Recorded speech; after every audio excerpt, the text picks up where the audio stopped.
Hi. Hello. What shirt are you wearing? Oh, okay, got you. That's a good one. A great one. I should One of have my pulled it. favorites. Represent. Okay, I want to show you guys something that I got, and it's kind of funny. It's a tribute to Mary Grace, also for the last time that she was on. But I went to Target this week, and I got something. I'll probably bring to Relay Iowa with me. It's a snack tackle box. A snackle I box. love those. Oh, Yeah. see? It actually is Think called behind. that. I know, a snackle box. Yeah, I've heard of those. Well, this one is got a tic-tac-toe board on it. Oh, cute. Hey, and you want to see what's in it? Of I course. hope snacks. Well, wait, Mary Grace, were you the one that was talking about Mott's? How stupid can I be? Like, come on, do I really not know what fruit snacks are? I mean, they also do make applesauce pouches and applesauce, so it's bad. Here's It's what I valid. have in it. Like, I share a lot of health and wellness. Here we go. Nerd gummies Classic. and the mini packs. Well, hopefully these will last until Easter or until Easter. Iowa. They won't last till Easter. These are wild berry gummy bears. M&M's, Cheez-Its. I actually bought this for baseball this weekend because I was like, oh, it'd be nice to have like snacks, because and I've already been eating in here, so never mind that. And these are beef sticks because protein. Does it keep I the love it. flavors from meshing so like your gummy bears don't taste like Cheez-Its? I don't know. I just filled it up like right before I got on here because I bought it Okay. yesterday. I haven't even I rinsed it out. That would be my biggest concern. I don't want to open it 12 hours into a shift and eat gummy bears and they taste like Cheez-Its. You know what? Your Cheez-Its might taste like gummy bears with the potency of this because these are strong. I also wouldn't want the Cheez-Its to be stale. That too, or like chewy. Not stale. Well, you continue to report back. Okay. Oh my gosh, I'm gonna have to do like a 30-day review on the Snackle box. You guys, I feel like this is the best. This is the best carb loading box you could ever have. I mean, with exception to these little beef sticks. But I also got little cheese yeah. too. So anyway, Very fun. this is how exciting we are around these parts. Jennifer, what are you doing? I'm so very busy. What are you doing? I'm busy filling my Snackle box. We can play tic-tac-toe though. Lots of it. I can't wait. Okay. I know, I'm so excited. What's up, you guys? What is up? I got it at Target. In case anyone at Target, I need to plug Target. Send them my way. Ambassador, I can be an ambassador for Target. Are you? Doug says it's 3 of his No, I favorite wish I movies. was. Wouldn't that be so awesome? Outside of Stacy. To play tic-tac-toe with the Cheez-Its or gummy bears. We will. Oh, that's a good idea. It's really smart. So, what's up, guys? Hi, Mac. Lots of running, lots of good stuff, lots to look forward to. So all's great on my end. My legs are sore. Same. Mine too. Yeah, I have a race this weekend. How's I'm the just forecast? looking forward to that. Not good. No, just hoping it'll change. No, now it's like they're calling for like a quarter inch of rain, I think. But I don't really care so much about the weather, truly. I just want my race to be altered or canceled. I'm about sick of that. Yeah. And I got an email this morning from the race director that was pretty reassuring that like he was like, just be prepared for heat or blizzard, rain or snow, where it's, we're gonna do this. So that made me feel a lot better. I don't care what the weather is. I can run in whatever. I'm just about sick and tired of my races being altered. How far is it? Like, what race is it? It's a 50K. It's out at Pine Mountain, which is where when like Doug and Dan and Andre and all of them came out and ran Pine Mountain Trail with me. It's that same trail. It's just a little bit, there's a little variation to it and it's reversed. But it's the same place. Cool. I love that. So, like, kind of the same path, or Very similar. A lot of the same course. Cool. That one that we did had 12 miles of road on it. This one has no road. So there's a lot more trail to it. Lindsay, you're getting roasted in the chat. Just Okay. a 50K. A 50K. Once upon a time, once upon a time, I would say that it was, you know, just a 5K. You know, it's I'm running just a 10K this weekend. No big deal. My first ever. I don't ever mean it to come across like diminishing it. It's yes, it's a 50K, but when you just ran, you know, 100-mile attempt, then in my brain, like it's a 50K. No, we all do it. It's not, all joking aside, we all do this thing where we say it's just 9 miles, it's just 5 miles. Yeah. And you look back Yeah. and you're like, what the did I just say? Because that's actually really crazy that I Right. I don't ever like think about it when I'm saying it. It's just, you know. know. But then people look at you and they're like, you're weird. I know my coworkers are like, "What big races do you have coming up?" I'm like, I'm doing a 50K this weekend." A 50K? How many miles is that? And I'm like, "Oh, it's like 31 miles." Mhm. Yeah. I love that they ask you because I always Yeah. talk about it and then I feel so weird and I'm like, I know it's dorky. Like I Yeah. feel that I'm like, oh, okay. No, my coworkers are really great.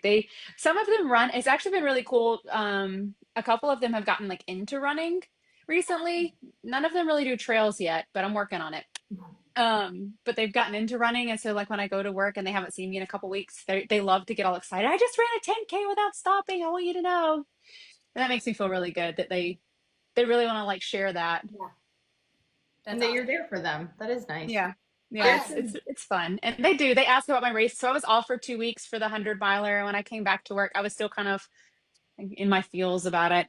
And it was nice to go to work and actually have people that I hadn't spoken to in 2 weeks, but they knew that I was off for this race to be like, so how was your race? How did it go? You know, and even though they don't really run like at all, or even half the time it's a joke about how much I run. It was sweet of them to be like, you know, offer words of encouragement and cheers and stuff. They sent videos and things while I was running. It's really nice. It is nice. There's some good conversation happening in the chat. I So see that. is suggesting that 10Ks are more difficult than 50Ks. And Jen, you're running a 10K this weekend, and Lindsay, you're running a 50K. So I would love to We hear can your report back thoughts. and tell you which one was harder. It will Oh, probably. I would heap rather run a 50K than race a 10K. Well, Heap rather. let's be clear. There's really no racing here. I'm only racing myself always. There's never ever like. I know, but don't you still feel compelled when it's like a 10K? Even if you're racing yourself, I always feel when I run a 5K or a 10K, I have this mindset of no matter how long it's been, I'm like, I gotta beat my best time. I gotta beat my best time. And I really like push myself way too hard. I do have some goals. And this was the first time I've ever done that. Like I've never set myself a pace goal.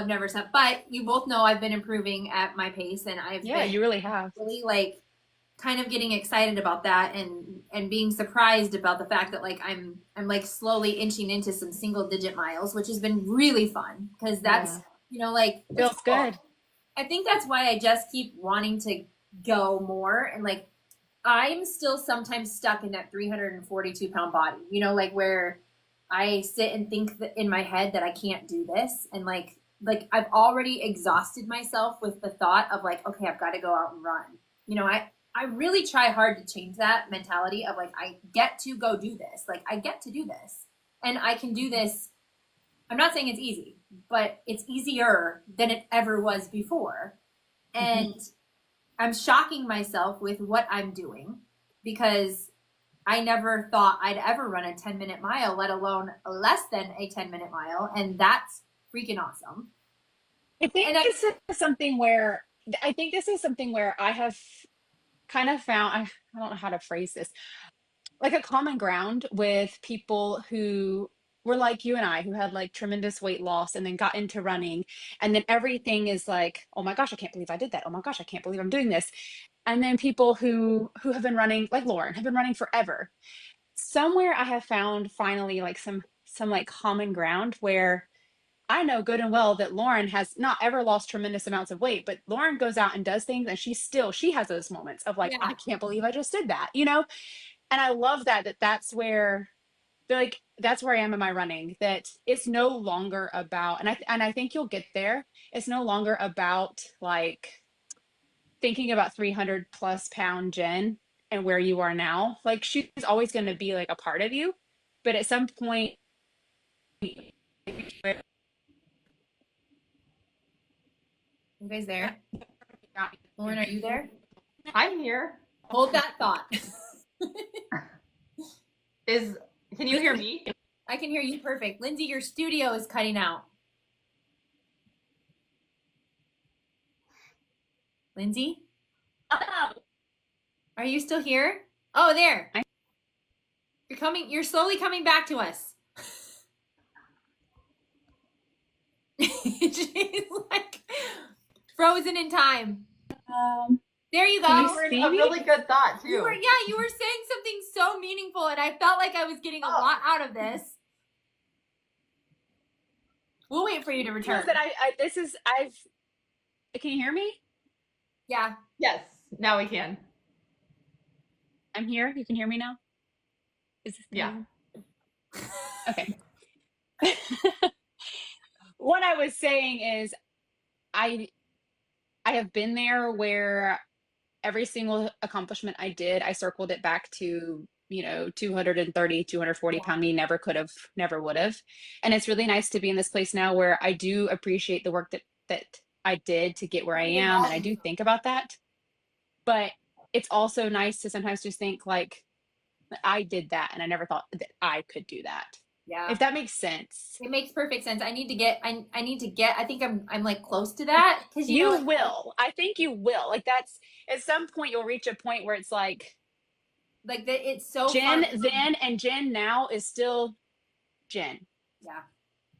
It is. I think once I start, I don't know when it will happen because of the fact that and we celebrate, obviously Lauren has been super, super, super fast lately and like talking about that God. and how like crazy that's been. And that I ran like a 650 for 1 minute the other day. And then Lauren's like, look at my 650 fifth mile with a stroller. And the coolest good part day. about it is that we all get to celebrate all of these things, and like there is no competition with it. And that's what I love. Because there's so, and I mean I don't know if like I feel like because of the people that I surround myself with don't compete with me, that's where I'm in a good space, or if it feels like the shift for people running, realizing like, hey, it doesn't matter what you do or what your run looks like. We actually all can really just stay in our own lane and it works. Right. Absolutely. So yeah, Lauren pushing the stroller. Any mama pushing a stroller, that's not a lane I want to be in. Kudos to y'all. So now the question has to be raised does Mary Grace's stroller with her weight baby weigh the same as Lauren's stroller with her real baby? I don't know. My real baby's she's not a baby. My toddler is over 30 pounds. So That's a lot. Unless it's but again, we don't need to compare. It doesn't matter. I just did that for fun's sakes. Like we have to name that weight baby still.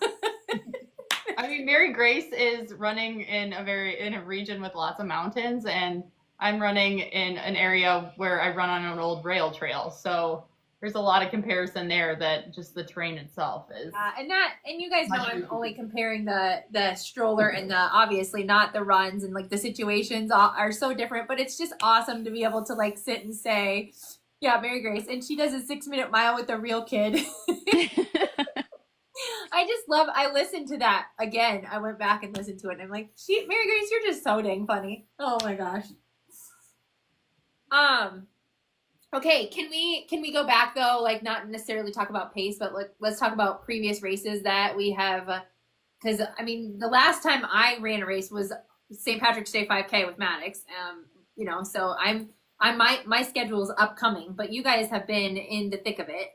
You both had ultra experiences in the last 2 months. Lindsay, yours was not what you wanted it to be, and yeah. That part of it truly sucks, but I think every time we do anything, we learn a lesson from it. And I feel like you came out knowing that didn't defeat you. I mean, you're clearly still pushing forward. And, this is again, Lauren's situation. Like she again blew us all away because she like just shocked the world and was like, oh, by the way, last night I just ran what? I was like, wait a minute. Hey, Hey, I Did shocked Lauren just myself. run 50 miles? I shocked myself too. Not gonna lie.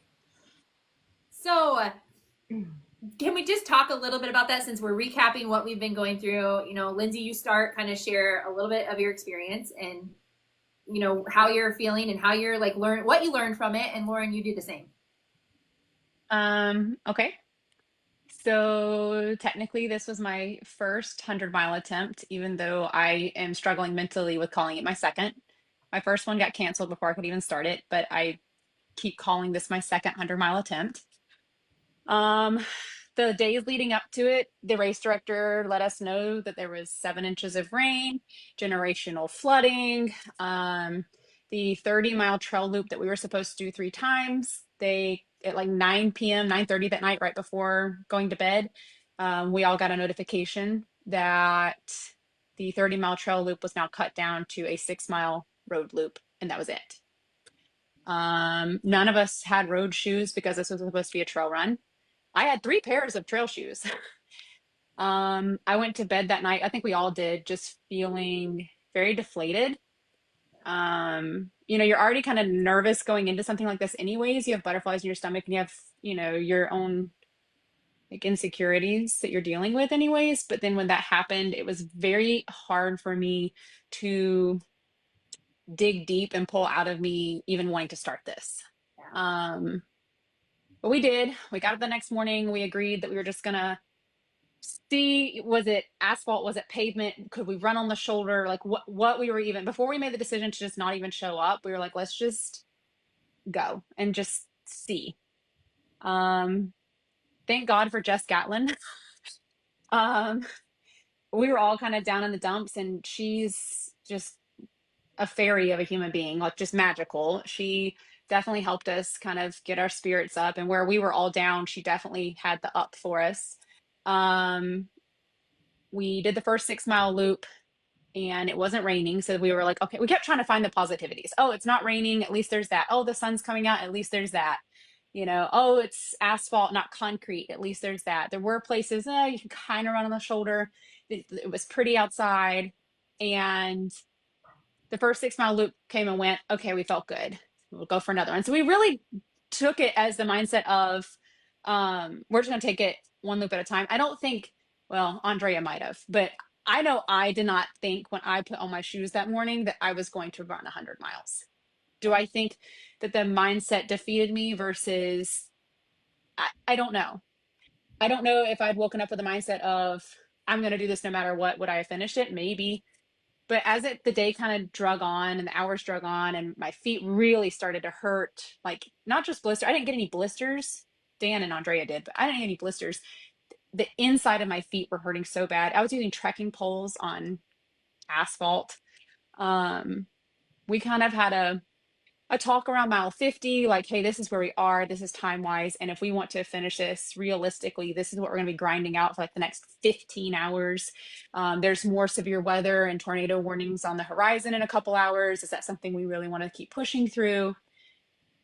And you know, I still was in the mindset of, I just want to take it one loop at a time. That's all I can think about right now. I just want to go one loop at a time. So we did 2 more loops, hit the 62-mile mark, and my right foot was just in agony. And it's in the middle of the night. It's like 4 o'clock in the morning, actually. We've been at this for 20 hours. At this point, none of us are really talking. We're just quiet and everybody's kind of thinking their own things. I don't know. I just started having a thought. One of my friends called me, one of my best friends, she called me and I kind of talked to her about like where I was at and what I was thinking. And she also more or less gave me permission to just, you know, do what you need to do. This isn't the race that you thought you were going to run.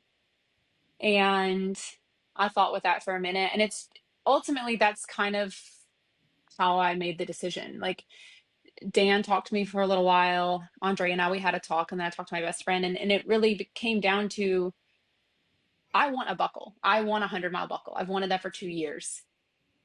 But I'm not a road runner. I ran a marathon in January with my husband and I did not love it. At 14 miles even, I was like, I want to walk off this course. I don't love this. And to have done already 2.5 marathons in that day on road, after I swore I don't think I'm ever doing a road marathon again. I was like, this is not how I want to buckle. I don't want to push myself through this, maybe causing an injury or a stress fracture, and then not be able to do the races I want to do. I want to do Relay Iowa. I want to pace Andrea Moore in July. I want to do H9, and I want to do Yeti, which is a 100-mile like trail race if I'm able to. I can't do that if I'm injured doing a race that wasn't even really the race that I was supposed to do today. So I called up to Dan and I told him I'm tapping out. I'm done. And so he tapped out with me. Andrea gutted it out. She went a whole nother loop, like a baddie. Her feet were like water balloons. And Dan got to see me big fat snot bubble. This is what there's no pictures, there's no videos of this. This is what didn't get on TikTok. Big fat ugly cry for a long time at the aid station. I'm crying out. Let it out. Let it out. See, now It's hard. I'm not the only one that cries on TikTok. Oh, I cry on TikTok all the time. It's fine. It was really hard to not feel defeated, even though I felt defeated before I even went to bed that night. And so it's 2 races in a row that I've been training for and looking forward to now for over almost 2 years now, a 100-miler. And I didn't realize that the hardest part of doing a 100-mile race is like just getting a fair shot at trying a 100-mile race. But okay, you asked what have I learned? And Well, since that race, pause 1 second, because what you just said was like it should be on quotes and t-shirts. You literally just said, I didn't realize that The hardest part of getting to a 100-mile race is getting a fair shot. Yes, literally. I mean, come on. You still like I know you're going to be hard on yourself about the way that things went, but oh my God. Like, and like somebody had said in the comments, when you get your race, because that was just your not never, but not right now. You know what I mean? Like that was just your it wasn't that's not your time. Like it's not my race. This was not my race. It took me 62 miles to get there. And mentally, I mean, it took me a minute to get there to realize this is not my race. And you still set a very massive distance PR. I mean, which is also very frustrating because I never thought I'd be like not able to celebrate fully 62 miles. Prior to this, 56 miles was my PR. Like I'd never, but what I have learned since then from talking to many other ultra runners, people who have DNF'd and gone on to finish, a lot of ultra runners DNF their first 100-miler, second 100-miler, third 100-miler. Like it's part of the ultra running sport. But it's also, I've learned, and it's taken me a while to get here, that race days, especially when you're running something like 100 miles, that's the gift, actually. Perfect race days are not guaranteed. They're definitely not guaranteed. What you need to realize is when you show up to run a race like that, healthy, trained, and ready, is that that's a privilege. You have been able to put in, it takes months, years to train up to be able to do something like even cross the start line of a 100-mile race. And I have been incredibly fortunate that my body has allowed me to do that relatively injury-free. I'm able to bounce back. I mean, I did those 62 miles and I was running 3 days later. And once I shifted my thinking to that, which has been a lot to do with Dan and Andrea Moore and a bunch of other people who have reached out to me, who have been there, who have DNF'd and have a very different mindset of it all now because they've been in it, whereas this was my first time and it was just such a shock. It's true. Like when you really think about race days as the celebration or as the gift, races are never really guaranteed. I love ultra running because I love training. I love the trail runs. I love going outside and going for an 8-hour run on the trails. I'm doing a 50K this weekend because I love to just be out there, and being able to do that, that's the gift. And when I started thinking like that, that's when I I was able to start letting it go. I couldn't let it go. So, anyways, that's my story. Well, it's a good one. And I think that this is going to, it probably already has like essentially created a vengeance within you that the next time you start at a 100-mile distance, you're going to be more ready than you even realized. Speaking of vengeance, the Viper 100 opened up for registration today. Oh, I'm going back to Memphis yay. next year. I love Yeah. that. So that's the one. Okay. Explain to everybody what race you. So is this the one that you that this just happened with, or this is a different Yes. one, right? That's This the is one that this just happened with. I okay. had a race in September. That was going to be my first 100-mile attempt. We And got that was a all the hurricane way season. there. Yeah, we got all the way there. They deferred the race by a day.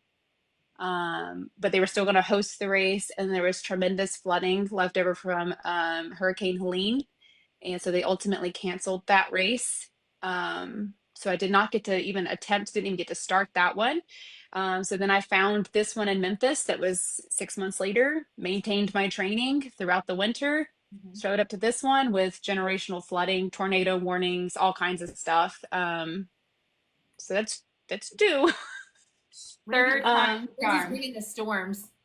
So I'm going to do a third attempt this fall. Second, technically, but third this fall. And then next year, I do plan to go back to Memphis and actually run the trail course that was supposed to be run. Okay. I like it. I mean, I think we also need to point out, as your friends, you ran 62 miles, and that was ultimately training for this next adventure. Yes. I So mean, we're just gonna roll this in continuously, to just it's just all part of the ride. It's and just you're all part of right. the ride. Remember when I finished my marathon and I said to you guys, I guess I don't understand how I still got this place out of this many people. And you all said to me, that's how many people didn't show up or didn't finish. Yeah. 19 people did not start the 100-mile race. Okay, so right then and there, that that is a sign for you to let it go. And I know you already have, you're working through it, but I'm just saying, Yeah.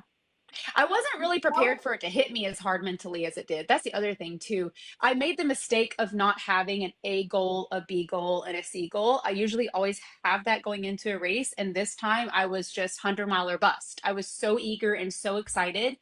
I think that also played a part that like I didn't have any other goal but finish. And so when I didn't walk away with that, then I felt like I it was like the completely bottom failed. dropped out. Because really and Yeah. truly, you only went into it saying it doesn't matter how long this goes, I'm doing this and I'm finishing it. And then when you Yes. didn't, it was like, yeah, I get that. I mean, that's Yeah. that's like anything in life, like Yeah. Yeah. So I think it's important to always like that's the other thing I learned is when you go into a race, it for me, it is important to have a series of goals and like set yourself up for if you don't get that first goal, it's not a failure. Like there's showing up is really a win. So, well, And you're not giving up. You're going to keep fighting, and oh yeah, no, I'm there's not. no doubt that yeah, oh yeah, no. it's for sure happening. It's just a matter of when. No. Yeah, there will be no giving up. It's Yeah. just Oh no. No, I love it too much to I mean, give and it think up. about how sweet that moment of like, because at the end of the day, the more you do this, the more chances you have of having the perfect race. You know what I mean? Right. And obviously, it's never going to be perfect. It's never perfect, you guys. Nothing can ever be perfect. Like, preach on, Jennifer. Yeah. It's the idea of like that will be the one where you can actually feel like I did everything. I was trained for it. The conditions were as best it could be expected, and I got to do the things that I wanted to do. Yeah. And now I have the proof of that to show for it. And I was thankful that I had really great friends with me that were also in it with me. And, Andrea had this was her second attempt. Dan had this was his third attempt. And so like they both had a more realistic like this mindset is of it, I not what we guess. signed up for. Right. And that really helped. I think at mile 50 when Dan really kind of talked to us and was like, guys, I don't think you're Like, if this is what you want to do, that's fine. I'll keep going loop for loop, you know, but it wasn't the race for us. Well, and it's funny that you said that. Like you said, if we would have finished this, like it would have taken away it would have almost taken away a little bit of what it was you were working for, because it's not Right. what you expected. I mean, yeah, okay, you could have been like, okay, but still, like, this is something I got this because of doing something, just because it was for the sake of doing it, not because I actually Right. enjoyed it. And at the end of the day, none of us are like breaking tape. You know, I keep saying Right. that because Dan put it very well the other day in a conversation that I had with him. That 100-mile race shouldn't be a just get it done race. That's not what it should be. It really needs to be more than that.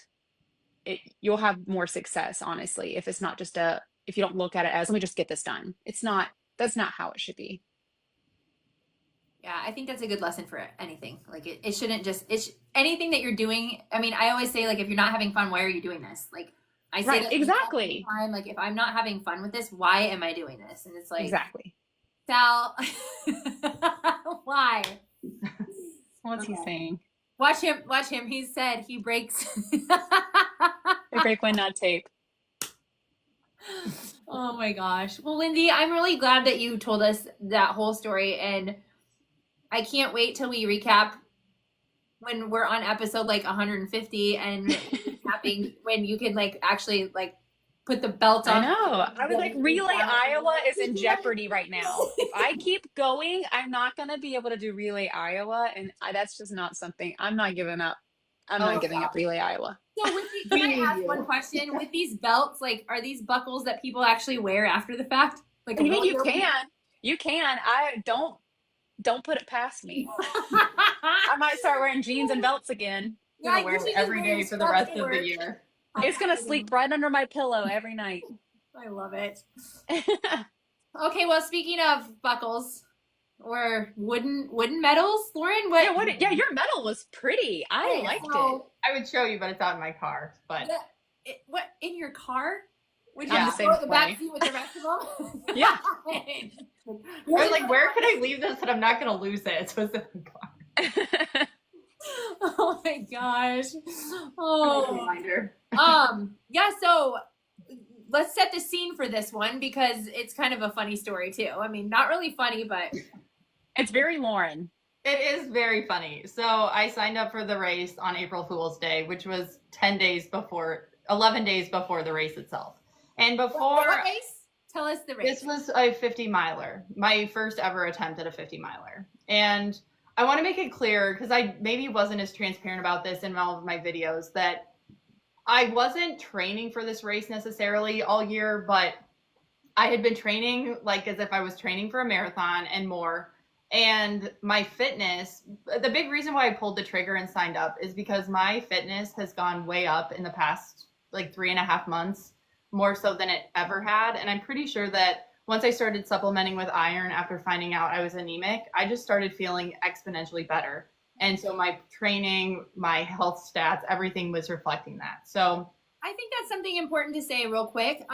Like, not that because Lauren, at the end of the day, you don't have to justify why you decided to sign up for this 11 days in. You know, you are consistently running long distances. This is, I mean, your base runs are already at what, a half marathon and more. So that's something also to set the scene with, because at the end of the day, you are. I would not recommend that the average runner, especially just starting out, do anything like this. Don't sign up for a marathon 11 days out, that type of thing. I don't want to set that as like this is what you should do. But I wanted to explain that I was in a good fitness level, that I knew I truly was in a healthy position to at least try.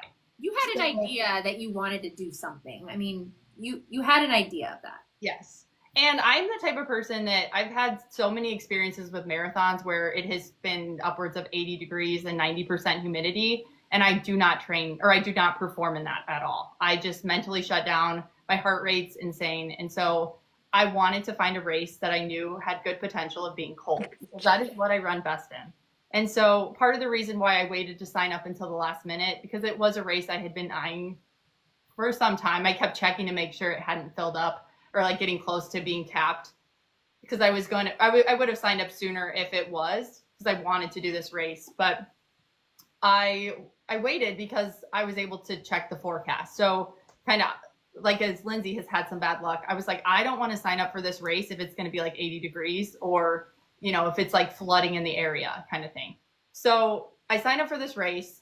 I coordinate with my parents that they are going to be my crew. My mom did help a little bit in my first ultra last year, but my dad and my mom really have no experience crewing ultras, like none. But bless their hearts, my parents are the sweetest, and they agreed to drive. It was like 3 hours each way to come crew me at the race that started at midnight. And silly me did not actually realize that the race started at midnight when I signed up. Oh no. That was a learning for me several days later when I told a handful of people about it ahead of time, and someone messaged me and was like, so are you excited about the midnight start time? And I'm like, ooh. So I like panic read, and I'm like, wow, what did I get myself into? I also knew that the course would be very challenging. Wow. Southern Minnesota is like running in the mountains, apparently. We were in like the area where people are gonna roast you, but tell us about elevation, please, because in 50 miles, the course website says it's 6,600 feet. And let's just say I felt every bit of that. So it was about 6,600 feet elevation as well as descent. It was pretty evened out in terms of up and down. So definitely not something that I can train on consistently, but thankfully I had done a lot of incline work on the treadmill. And so I kind of just approached this race with the attitude that I'm going to do this. And so I show up, it's a 5-hour drive for me. I get there and lo and behold, there is 0 cell reception anywhere. So thankfully I had just talked to my parents, and they were just maybe 5 miles behind me in arriving. So I park my vehicle and I run over to the entrance because there's no other way I'm going to find them. Because again, there's no cell reception. So I like wait and I'm able to flag them down, and I like, okay, we're together. Good. So being totally disconnected from the outside world for that length of time was a little interesting. So that was something I wasn't anticipating. But pro tip, if you run an ultra and want to save your battery life, download your music if you're listening to music on a playlist so you have it.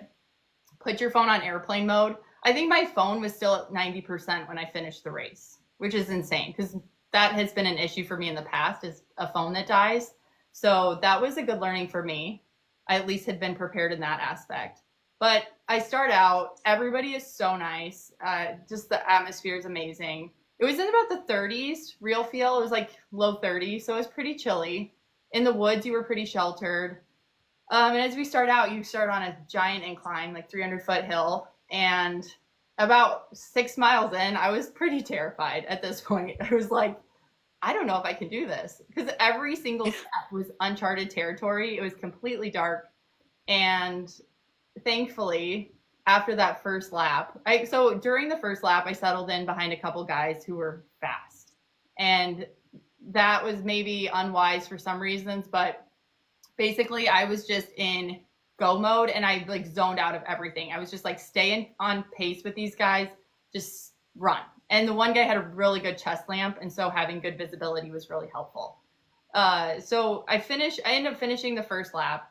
The first aid station wasn't until mile 13 and a half. So I had to fuel with my own nutrition for the first half marathon, basically, which I knew, and that worked out fine. But when you get to the aid stations, it's like finding heaven on earth. It's such a strange feeling of just like joy and relief, and seeing other humans who like come up and they are like hugging you and like helping you in, and they're immediately like ripping your water bottles off your vest, and they're like, what do you want in these? What do you want? Like, what can we get you? So I had some chicken noodle soup. They refilled my water. I went to eat a Snickers and it was completely frozen. So that was something I wasn't thinking about. Your run vest, right? Sit that right there where Lindsay puts her chicken biscuits. I should have done that. But so the first lap I was feeling a little uneasy. I was having some pretty intense calf cramping, but again, I kept telling myself, just relax, stay in this. But once I finished the first lap, the next 2 laps, because each lap was 17 miles, I kept telling myself, you've done this once. And I knew the second lap, as I neared the end, I was going to have some daylight. So I kept telling myself, just run this bit in the dark. Like, it's going to be okay. And I think that that was the main thing, is I just kept telling myself, like, you absolutely are doing this. Like, there's no failure. It's not an option today. And every time, so there's some funny things that happen though. Like when I got to the aid station at the main area, my parents were my crew. And I ended up spending about an hour of the total event stopping. And I was a little frustrated that I spent so much time, but I was really sweaty, probably because I maybe overdressed. So I ended up changing everything after my first lap. And I do think though, starting out in warm, dry, fresh clothes actually helped me run faster at the times that I was running. So just in terms of like the little nuances of these types of races, I learned a lot. I learned areas where I can improve, especially things like being more efficient at the aid stations. And when I started that third lap, or I was nearing the end of the second lap, there was a high area where there was like a rolling hills, like cornfield that doesn't have corn planted, but farming field. And I tried to see if I had cell reception. So I did send out a couple messages at that point to people like, hey, I'm alive.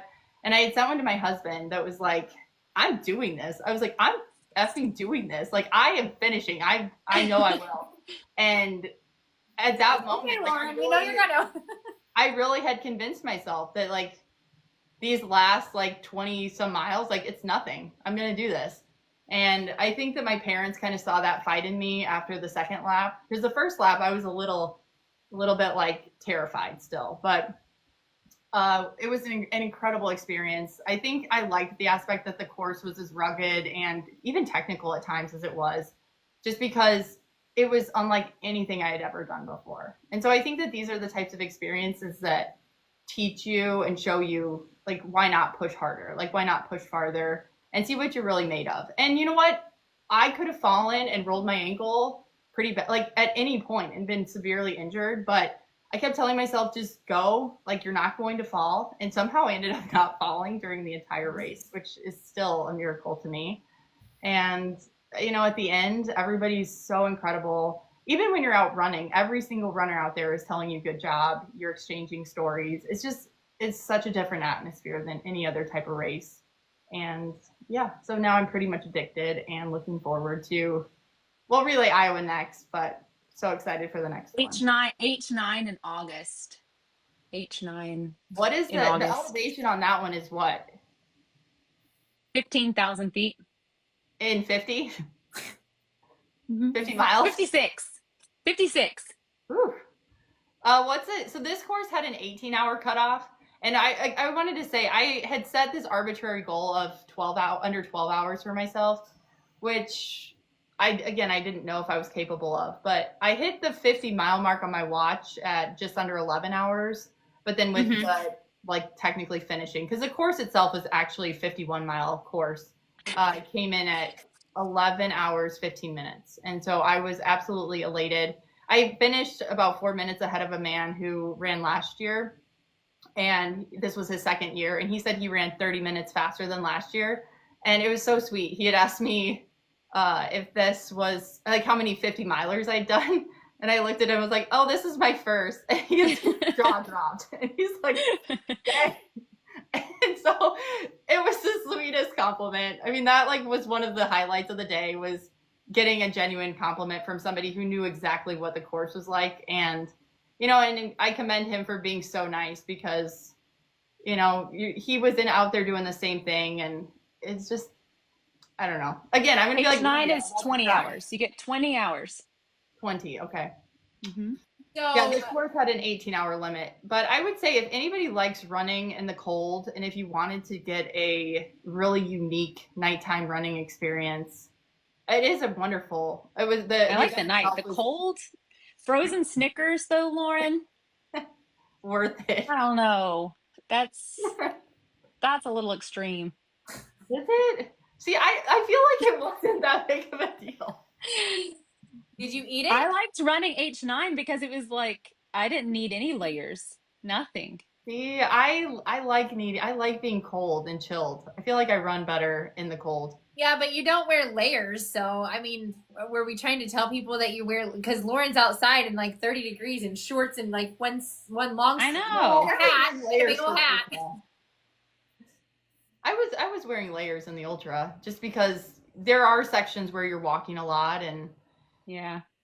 I figured where I didn't know what I was getting into, I'd rather have an extra layer that I could tie around my Oh, yeah. waist and be absolutely frigid for 17 miles out in the wilderness without cell reception. Well, I and love have that your- Doug was there at the finish. And That yes, was and- really sweet. Yes. So Doug surprised me. Like, we had talked a little bit ahead of time, and I basically was unable to stay in any sort of contact with him once getting there. And he drove a couple hours each way to come see me at the finish Aw. line and took pictures, and the whole What a thing. gem. I was bawling. I was like ready to just. I was already crying as I was finishing, and then knowing Doug was there and getting hugs and everything. It's such an emotional experience. It's awesome. When I got home, Doug said, when I got home, Stacy wished she would have came too. Yeah, Oh. that's awesome. So that kind of set the bar. No? Yes? Like, now that you've had time to reflect, because I know we've talked, and at first it was kind of like, well, if you can do that, you know, the sky's the limit, because that was a lot of elevation. It was nighttime. It was, all I can think about is like that Blair Witch Project movie. Like, There's something about running at night, running though. in the I woods, like feel running at someone's night. chasing you in the middle of the night and like not knowing, like, are they gonna get me? There was one point in the second loop, and I had music playing, but it was with shock, so it wasn't, and I didn't have it super loud, so I could still hear everything. There was this really loud couple cracks in the woods, like a ways off, and I'm like, oh my gosh, like, what if this is a mountain lion or something? Like, I knew it wasn't a person, and I was like, something is over there. Rob, I'm with you too. Producer Rob just jumped in. I do not enjoy night running at all. I'll take as many nighttime miles in Relay, Iowa as possible, and I truly mean that. Yeah, I like night running. Something about it mentally, you can like really focus and like lock in because you can't really see anything around you, so you really just feel like it's just you and running. Mm-hmm. Completely zone out. Well, I mean, Yeah. obviously I'm getting the opportunity to give this a go. So that's great. Yeah, you'll get some night miles in Iowa for sure. Yeah, I mean, I guess you could, like, when we say night running, like, I mean, I've been out running at like 4 a.m, so it's still nighttime. Yeah, it's still night. It's dark. But it's been on paved trails in town where there's lights, not out on a highway, which that will be fun. Ooh, beach running. I love beach running too. I do love beach running. Yeah. Messes my perception of pace too much. Don't worry about your pace. Just run. My first night, I was convinced I would be skeletoned by a bear. There are no bears here. Hey, actually, Andrea, there are bears there. Have you not been to bear country? Andrea, remember the bears in Memphis? And I was convinced there were bears in Memphis this whole race. I was like, I hope we get to see a bear. I hope we get to see a bear. It's like there's no bears in Memphis. And I was like, there are. This is Tennessee. This is bear country. There's bears out here. are there? Did you look it up? Yeah, I looked it up. There are no bears in Memphis. Well, guess what? There's a small population of bears up in Northeast Iowa. I learned on the news last night. I was convinced that there were bears in 11 Memphis. bears that live there.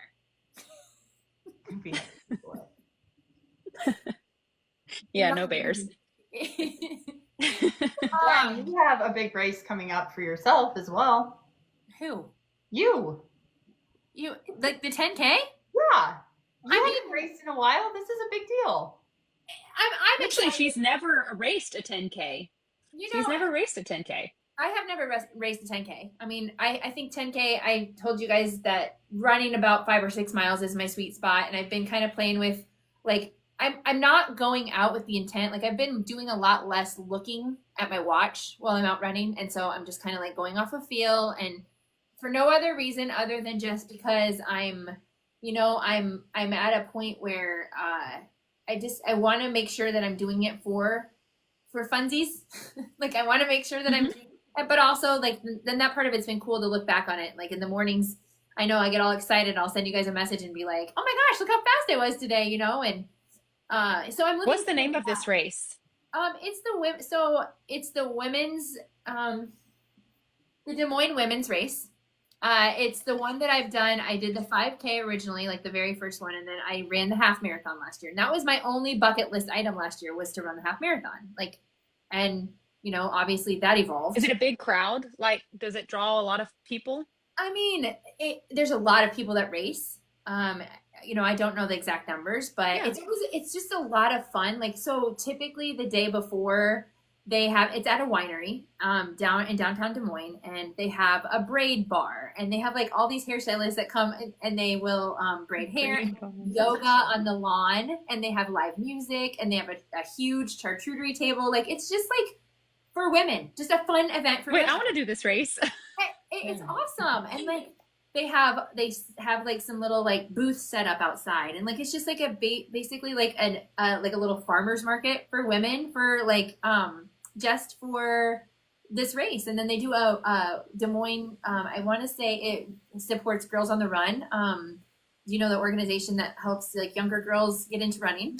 And they do a 5K that night before on Saturday night, and then on Sunday morning is the 10K and the half marathon. So I last year did the half marathon. This year I'm doing the 10K, and I'm actually excited because I have a lot of people who have asked me if I'm going to be in that area. And hopefully if you're running it and you see me, you stop me and say hi. Like it's hard to keep tabs on every person that you come in contact with on social media. And like, I wish I could, I always pride myself on being really good at like putting names and faces together, but like that has kind of like eluded me lately, because there are so many, people who like, I can't keep tabs on it. And so I would love to stop and say hi to everyone, but I hope that if anyone sees me, they stop and say hi. And I've really been trying hard to say that to whoever, because I love that. I think that's so fun.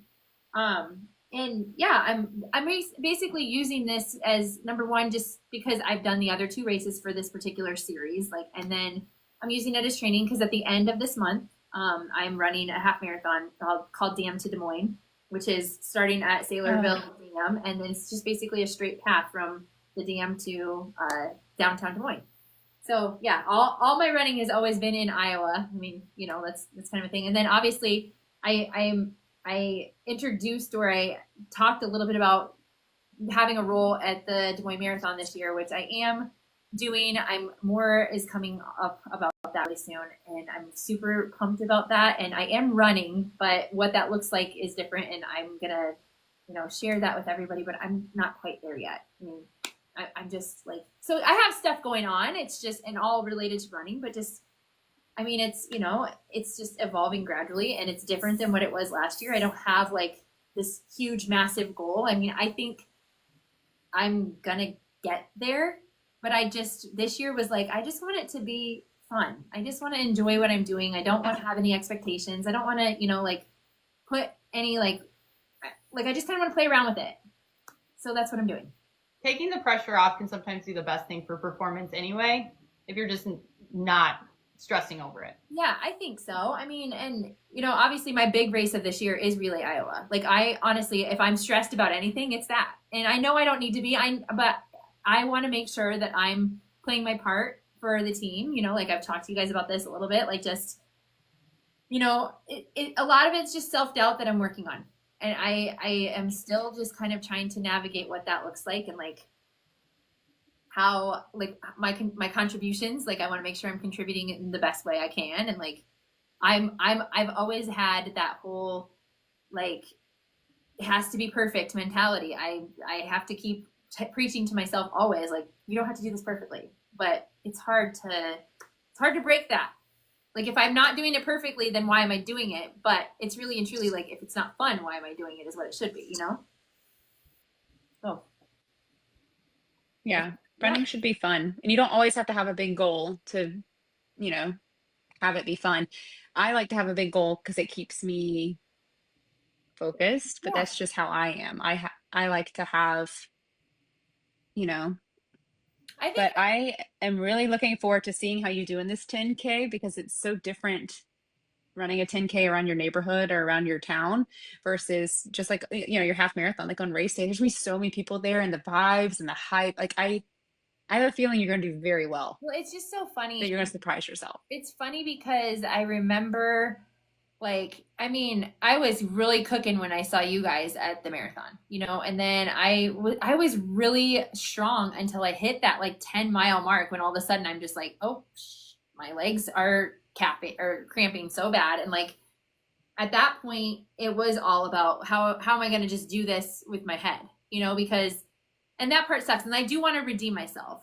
This is not that year. Like this year is just for me to like, again, play with what I'm doing, like figure out what I have, like just like what is the sweet spot for me, because I've never really done that. I just went straight from a 5K to a marathon, and it's like, well, you didn't even like test the waters first. You just jumped right in, so which is fine.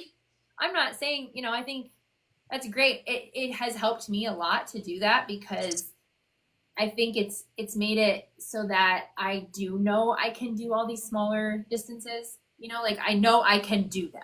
At the end of the day, I will always tell you that my only goal, like to finish, is to win for me. Always and every time. That is my bare minimum. To finish is to win, always. And like if I do that every time, I'm happy.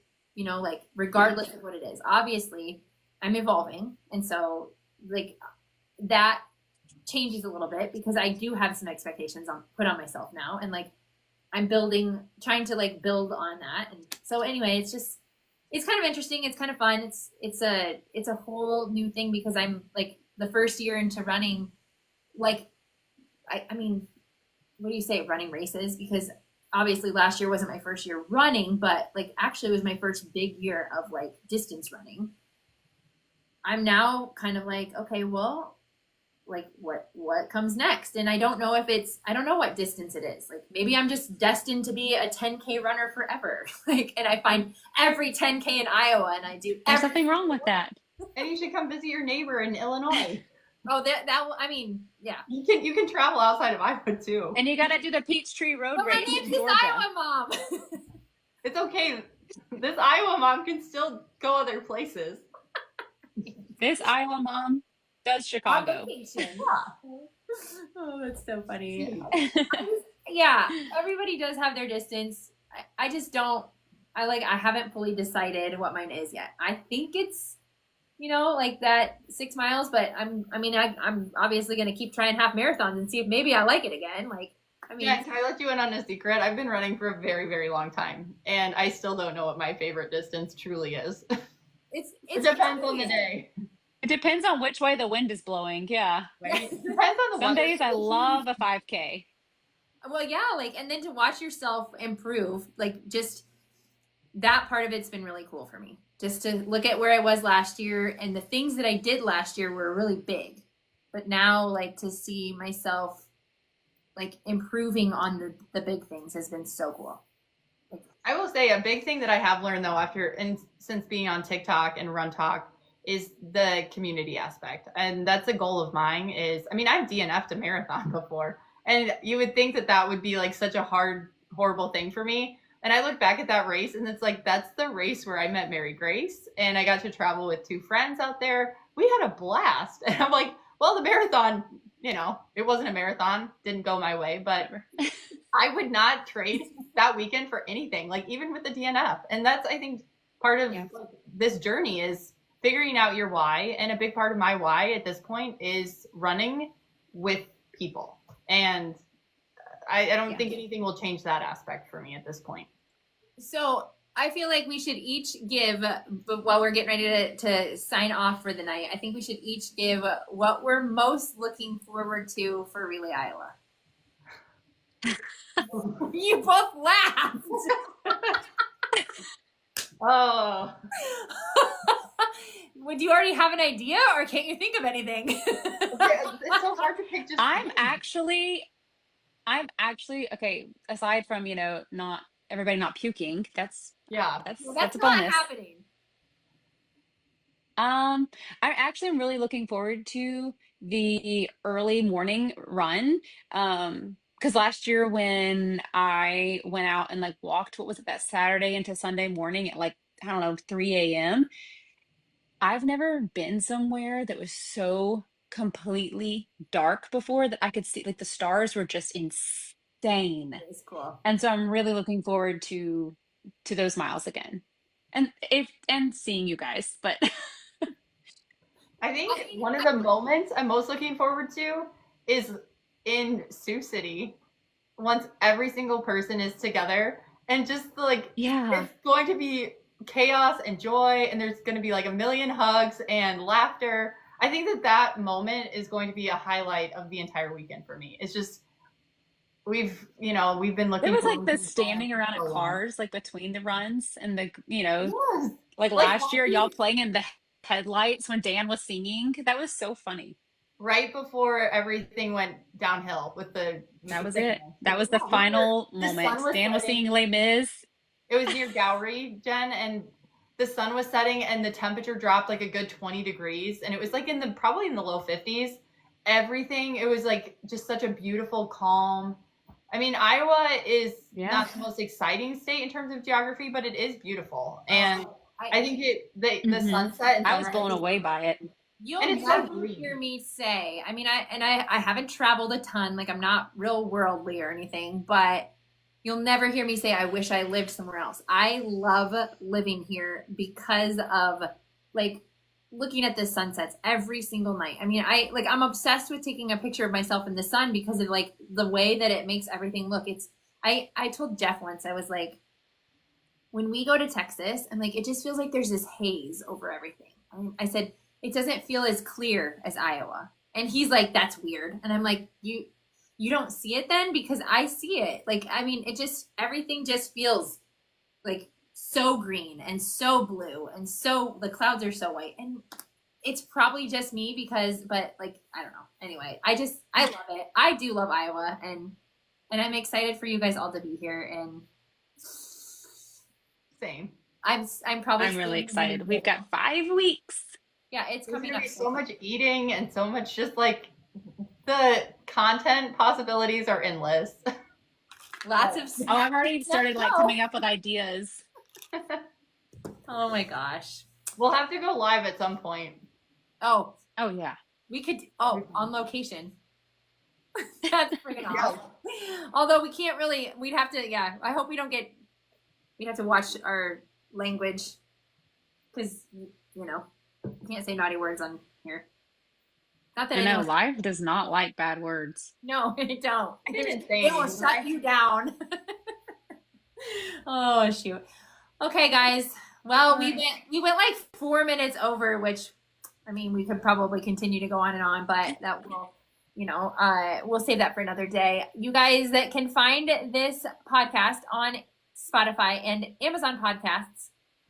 We have 13 episodes already posted. This one will drop sometime this weekend. And let's see. What else am I missing here? Am I missing Next week we are going to be having a nice chat with Cynthia. Yes. It will be Lauren and Linz. I will be a double header. So I'm super sad to miss that. But mom life calls. I can't miss my kid playing baseball. So anyway, Look forward to though. yes, we do, and we have some other exciting things to come. And I mean, Lauren, am I missing anything? I think we got everything. Okay? Cool. All right, guys. Well, we hope Yeah. that you have an amazing evening, and we will be back next week. Thank you. Bye, everyone. everybody. Bye, guys.